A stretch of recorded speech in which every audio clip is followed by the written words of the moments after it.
I enjoyed myself. Yeah, you did. Yes. You half your income enjoyed yourself. That's a dangerous spot because it's like, it blows my mind. He's really smart in some areas, but then not tracking his expenses, overspending eating out, and not knowing how much income he's bringing in on a monthly basis. I track everything. I track all my expenses. I tracked all my revenue, but I use Every Dollar by Dave Ramsey. I track my income and do a zero-sum budget. What's going on, YouTube? It's your boy Nicholas, and welcome back to Nick's Dynasty. Finally, Stephan is reacting to something I'm doing. It's not my millennial money from a couple of years ago. It's my financial audit from Caleb Hammer. I did not do a reaction video on the Caleb Hammer audit, but I'm going to do a reaction on the reaction of Stephan's reaction to see what the GOAT, the financial big dog, has to say about what's going on in my financial life. Without further ado though, please hit the like button because this is going to be a great video and I want to spread the word to other people to find my channel. That will be awesome, y'all. So without further ado, let's react to Stephan reacting to me.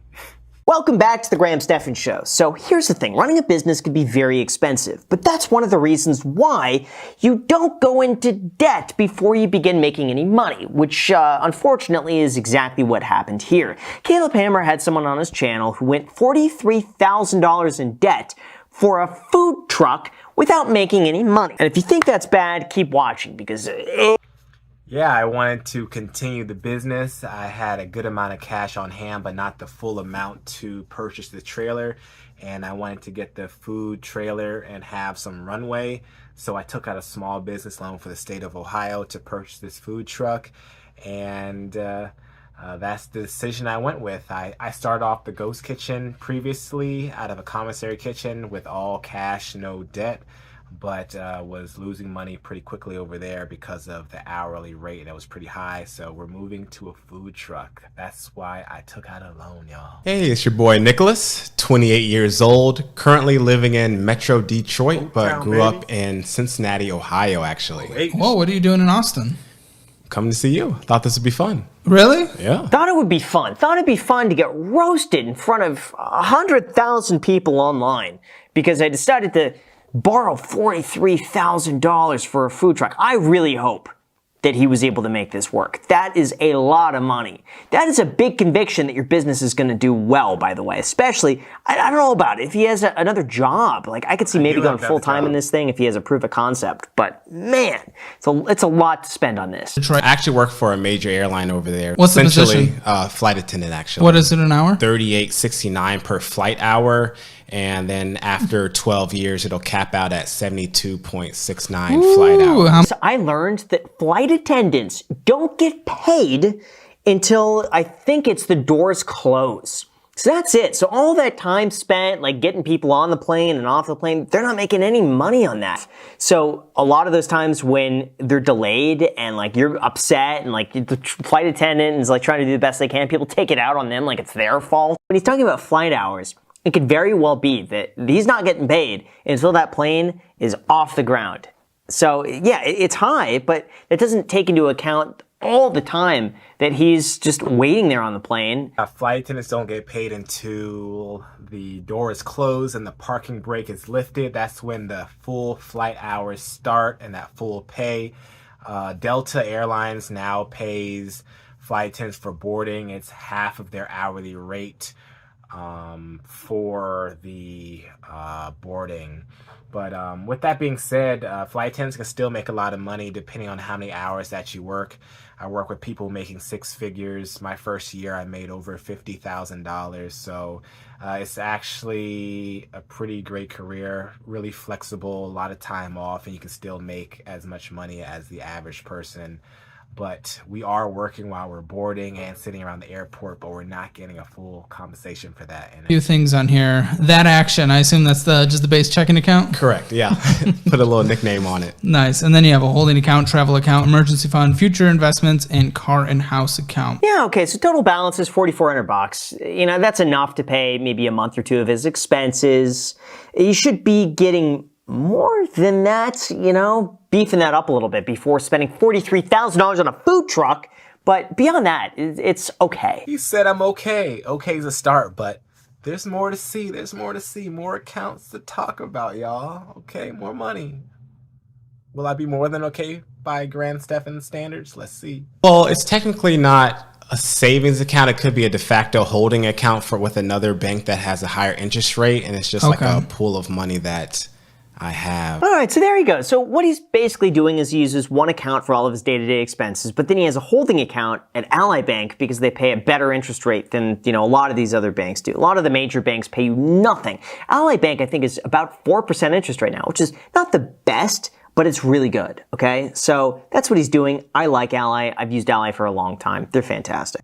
So are we getting some positive vibes about my choice to use Ally? Ally is really great, and I've been using it for years. You have to bring in so much money and take so much money out. I made a mistake in transferring some money from another account, which I was supposed to use another account, and then I used my other account to replace that money that I took out. Why does he have so many accounts? That's the thing. Like, when you go beyond maybe 2 accounts, it just gets confusing. You don't want to start doing that. Plus, you start getting like 1099s from all of these obscure companies that start mailing them to you for like $3, $4, $5. It does get confusing. Most of the time, I do have everything in order, but like I said, this time I used the wrong account from Ally and I had to move things around, but now I try to do my due diligence and make sure the numbers match up. I know where all my money is, but only a few places have like a bulk of my money. I keep the majority of my money there until I need it to pay off the credit card for that statement month to get a few extra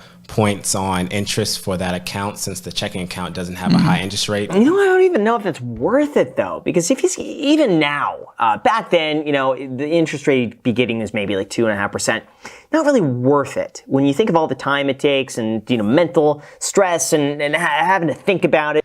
I just like getting every extra cent of interest that I can. Most of them, for my credit cards, most of the money is sitting in the holding account in Ally, so just moving it over to the checking account in Ally doesn't take that much energy. So I like doing that to get a few extra cents because all the future cents adds up. I have taken some money into it and bought some dividend yielding stocks, and I have put some in Robinhood for some trades. Emergency funds that are supposed to just sit there. That is and then correct. Never be thought about again. What's your rent on a monthly basis? It's very low. It's only $400 a month. Wow, Detroit. All right. Wow, there we go. See, this guy so far is smart. I think he got on the entrepreneur bandwagon. It's like, I'm going to do a food truck and it's going to be really trendy and I'm going to do all these things, and it just begins to add up. You said I was smart. Grand Stephan said I was smart. But more on the food truck later. I think he's going to talk more about it, but I'm just following my dreams, y'all. Because $2,253 to $512. This is the original money that I wanted to put into Wealthfront. And since I have so many accounts and the numbers are different, that's where it went. Okay, see, he's moving around too much between accounts. He's really yield chasing, which you know what? I think that could be very profitable if he's doing like tens of thousands of dollars. He's not, though. So until at that point, it's better just to consolidate. That is, seems like what I'm doing, yield chasing. Right now, I have a 5.05% account with Wealthfront, so that's where most of my money is going to be right now. And then, like I said, Ally is most of my day-to-day money. Then I have my business accounts, but I guess I am a yield chaser. But I'm keeping tabs on everything. $17,731 with $453 put in $452, and then $18,183 ending balance at the time of this statement. That is awesome. Year-to-date interest, $70. There we go. See, this guy's actually doing quite well. So I'm glad he's able to save so much money. I don't see where the issue is so far, besides we're going to get into it, okay? The food truck. How did the Ghost Kitchen perform? The Ghost Kitchen did not perform the best as far as revenue. I can tell you that as far as me getting a taste of operating a business, it was very fruitful. That's the problem, though. He's paying to learn. And that's not necessarily the biggest issue, but it's like he could get that same experience working for free for somebody else with no risk on his end whatsoever. Yeah, so I actually worked for a food truck in my city for like a year and a half before being a flight attendant, before opening my ghost kitchen. So I have kind of done my apprenticeship. During this job, I was making like $15 an hour, and I actually paid off my student loans in 1 year, but grams not a big paying off your student loan fast person. But so essentially I said it didn't perform. Yes, I've worked on a food truck, but getting my clientele, getting my people to come to my concept is a little bit different. It takes a little bit more time to build up a brand from scratch. Friends and family come, and then the word kind of gets out on Instagram. So that's why the revenue didn't match what I was talking about. And I was in a commissary kitchen where we paid per hour, and it really added up a lot. So that's what I was saying. It did not perform the whole operation. And that's an experience for him, though. He's paying to get that experience, and it shows in his lack of revenue. It's not the most ideal situation, but this is a stepping stone for me to grow a more consistent and larger business. And like I said before, I was paying per hour, and I have another job, so it's not realistic for me to be open all the time. Oh, it sounds like he jumped the gun on this one. You got to be open weekends. Come on. I can't open weekends because I fly weekends. I can only be open when I'm not flying. So the 2 days a week that I'm open is when I'm open, and I post it all the time on Instagram so people know our days. Field of dreams, they say you build it, they will come. And I know that's kind of saying something. I don't want to be arrogant or anything, but I'm trying to build a desirable brand. I'm advertising on Instagram. People know our hours, and they are coming during these hours. And I want to be open more. I will be open more. I know a lot of people aren't able to make it on the weekdays and want to come on the weekends. So when I'm able to open up the weekends, people are going to come. And we're going to continue to grow this brand, working with influencers to get it out. But you build it, they come. You try to build something desirable, they'll come eat it. And I'm trying to strive to have good quality food where people want it and come on the days we're open, on Thursdays and Fridays. It can work. 2 days a week can work.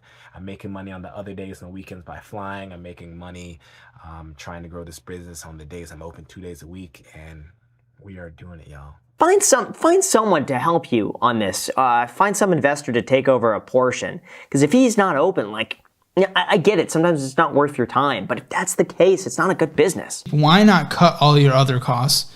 Take this $18,000 in your other savings, live off of that, and go all in this company. I like my job that I have. It's has really good benefits, and some benefits that I want to keep for a lifetime. Is a restaurant able to get off the ground 2 days a week? That's the problem. You know what? He's got to go all in on this thing. This is one of those businesses you can't dabble in. If he's going to dabble, do it part-time, it's going to fail. Work in the airline industry, I want to keep my flight benefits, so I'm going to continue to be a flight attendant in the airline industry. Very valuable perk, but I know my time to be open more can also bring me more revenue. But actually, part-time food trucks can work. It's an asset that you pop up to make some money at certain periods of time. I've met a couple who have full-time jobs. They have their food truck that they use events for, and they're quite successful. It's depending on knowing your expenses, bringing in the revenue to cover expenses, of course. And like I said, this is the very beginning. We're trying to build a desirable brand. We're working on that to get the revenue in, and it can work. These are your costs on these 2 days that you're open part-time. This is the revenue you need to cover these costs, and this is the revenue you need to make profit. So that's what we are working on. It can work. I've seen it before. Like I said, it's not the most ideal. You can do more money by opening longer and having people work for you to be open longer. So that's our plan. We want to hire employees. That is a part of our steps. We have incremental steps to make it to our goals. And I get it. It's scary to go full-time on something like this. It's not proven to leave a stable job for a food truck. Really difficult. That's a scary decision. That would make most people probably not choose the food truck. But doing it 2 days a week, part-time, is not going to pay the bills. It's going to be a massive waste of time. This is so much more. Actually, in my fourth month, even my months, my revenue is covering my expenses besides the student loan, not the student loan payment, the loan payment. The sales are coming in and covering our rent, our food, our propane and whatnot. So we just need to increase upon those sales for the profit. But in our fourth month of April, we actually made an operational profit. It is covering the cost. The revenue is covering the cost. And like we always say, we want more revenue to do more. So I keep the expenses low for the business. One person can operate for right now, so I don't have to pay an employee, but we will pay an employee to expand the hours so we can expand more revenue. I basically see no grocery shopping. You know, my schedule is here and there and everywhere, and things do change. And during this time period, I believe I had a lot of time off, and I enjoyed myself. Yeah, you did. Yes. You half your income enjoyed yourself. That's a dangerous spot because it's like, it blows my mind. No credit card debt, trying to chase yields of the best bank accounts that he can. So he's really smart in some areas, but then not tracking his expenses, overspending eating out, and not knowing how much income he's bringing in on a monthly basis. Something like mint.com would be so perfect for him. Just track it on mint.com. I track everything. I track all my expenses. I tracked all my revenue coming on Caleb Hammer's show. They said not to review your statements, so I didn't really remember what month we were talking about. But I use Every Dollar by Dave Ramsey. I track my income and do a zero-sum budget. My income is different every month because the hours line up differently in each pay period, but I have it all tracked, zero-sum budgeted out. And these food items that I was eating, I split it with my girlfriend, kind of in half. Some of it was with me, so the number figure that they had for eating out and having fun is actually less because I got money sent to me via PayPal and we split it, so it's not that much. But I do track myself, Graham. Hey. To get the food trailer, took out $43,000. Oh, $43,000 at what APR? 5 point something. So it's not the worst interest rate in the world, but still, it's a lot of money. It's a lot of money. I'm thinking he could have put a down payment on, a really inexpensive house or something like that. Listen, I get reinvesting back into the business. I'd much rather him do this towards a business venture than, I want to go shopping or get a car. I think this is way better. There's way more potential here, but it's such a big commitment. My mom has Parent Plus loans. You're taking care of those? Not the full amount. She's not asking me to pay it back, but being a good son, I wanted to do so. So right now I'm only paying $175 per month right now. How much is left? 40K or so. Oh. Yikes. I mean, it's tough taking out loans to start a business while you already have loans for getting an education that you're not really using to... I am using my degree. I studied hospitality management, food and beverage, so it's directly correlated with what I'm doing and my dreams and aspiration. That being said, I actually didn't really need to go to college to start a food truck or be a flight attendant, but I decided to do so. And actually, there's only like $18,000 left on my mom's student loans. And when I filmed this, it was probably like 20 something. I just didn't know. So I just said what the full amount was. But now I'm paying $190 each month or year. I'm going to be paying more. And then once I'm established to where I want to be, I'm going to be paying her more because we're trying to be a successful business person. I think we should be going straight to work. I think there should be a mandatory, you go to work for a year, figure out what you want to do, and then go to college, if that's something that is going to further you in a career.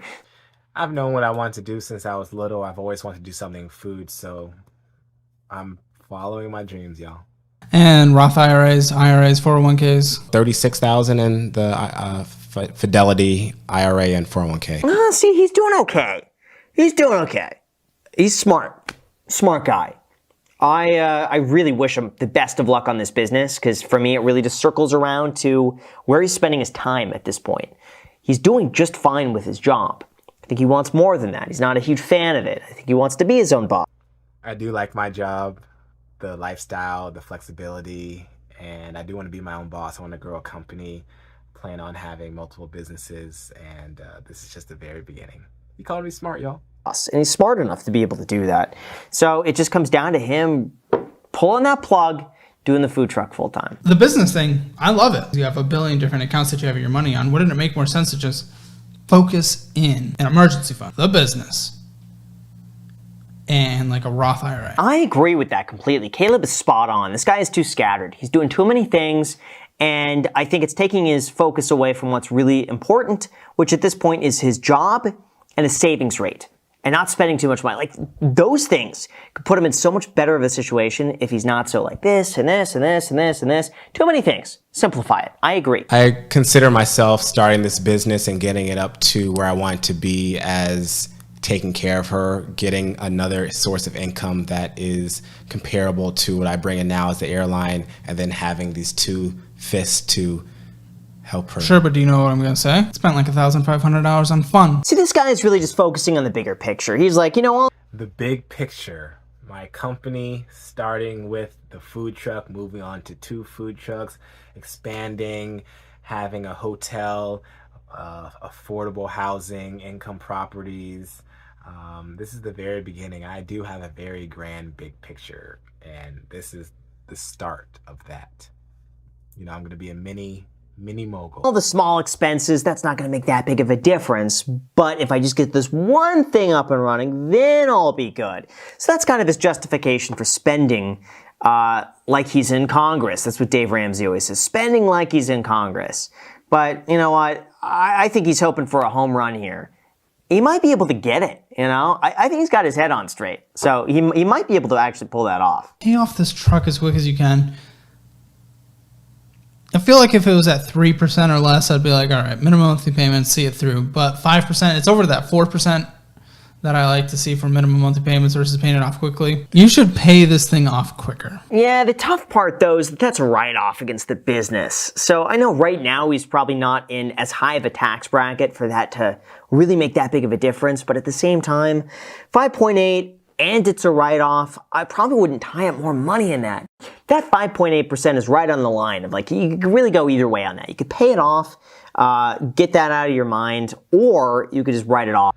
Yeah, so, you know, I truly do want to pay it off faster. Maybe not as fast as Caleb want me to, and I definitely will pay it off faster, though. But if I can keep my money in high interest savings account, get a little interest on that, continue to make revenue from the business, write things off like Graham is saying, I don't think that this loan is such a huge burden, but it definitely is something that's there, and I'm glad I'm able to take care of the payment. No longer have a car and house fund. We no longer have a future investments fund. The travel fund you should get rid of. You should get rid of the holding fund as well. Put that all into like this business thing and put that all towards this trailer. I agree with all of that. I think Caleb's advice is spot on. If this guy just hones in, he's going to do it.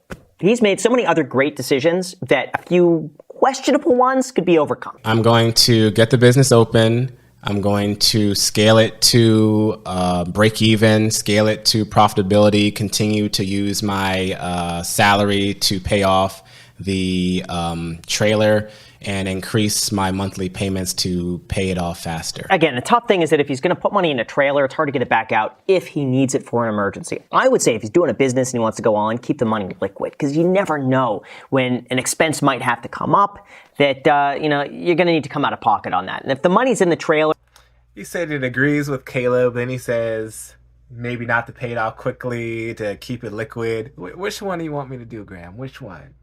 But I told you what I think I'm going to do, but it seems to be flip-flopping too. might have to come up that you know, you're going to need to come out of pocket on that. And if the money's in the trailer, it's hard to get it back out. It's going to be a liquid. It could. Used trailers actually are pretty expensive too. That's why I did not buy a used one, because the new one was pretty comparable to the used one. So they kind of retain value pretty well and sell that for at least 30+ K. It could be trouble for him. I'm happy that my expenses are quite low. I'm not drowning in a person who's really struggling. I know I can definitely do better to catch up with, you know, you and other folks. So there we go, guys. So yeah, that's my reaction to the reaction from Stephan. He didn't totally rip me apart. He complimented me a few times. He said I'm going on the right direction, and like I'm saying, I have my master plan of making this work. You build it, they will come. I'm trying to build a desirable brand on these 2 days for them to come, but ultimately I want to have more hours, hire an employee to be able to do this for me while I'm flying, because each year as I fly I make more money. Like I said, flight attendants can make over 6 figures, and I want to do that with my business as well. And I do save a lot and invest a lot, and I'm ready to ride this wave to reach the goals that I want to. So thanks for finally reacting to something I'm in, Stephan, and the video, Caleb. I love it.